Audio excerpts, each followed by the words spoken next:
तक आप ऐसी चीजों से मुड़ते नहीं है, ऐसे सिन से, ऐसे पाप से, वो शैतान आपको एक जगह के ऊपर स्टक कर देता है।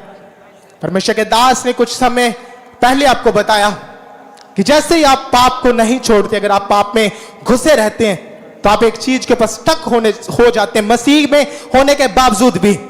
लेकिन आज आप अपने हाथों को उठाएंगे, उसे क्षमा मांग के उसकी दया को अपनी लाइफ के ऊपर पुकारेंगे। क्योंकि याद रखो, यीशु मसीह का ये पहला प्रचार यही था कि मन फिराओ। यूहन्ना बपतिस्मा देने वाले का पहला प्रचार यही था, मन फिराओ। बाइबल कहती है जब यूहन्ना नबी निनवे को गया, उसने भी उन लोगों को प्रचार किया कि मन फिराओ। आज अपने हाथों को उठाएंगे। आज हम सभी ऑनलाइन व्यूवर्स, हम परमेश्वर के आगे अपने आप को सौंपते हैं। और आप लोग जो ऑनलाइन है, अगर आपके बच्चे पाप में घुसे हुए, आप खुद भी, तो आप परमेश्वर को बोलेंगे कि खुदाबंद हम पर दया कर, खुदाबंद दया मांगो ऊंची आवाज के साथ, परमेश्वर दया है खुदाबंद, दया है खुदाबंद।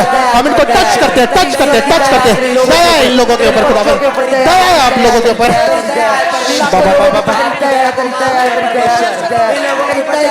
खुदाबंद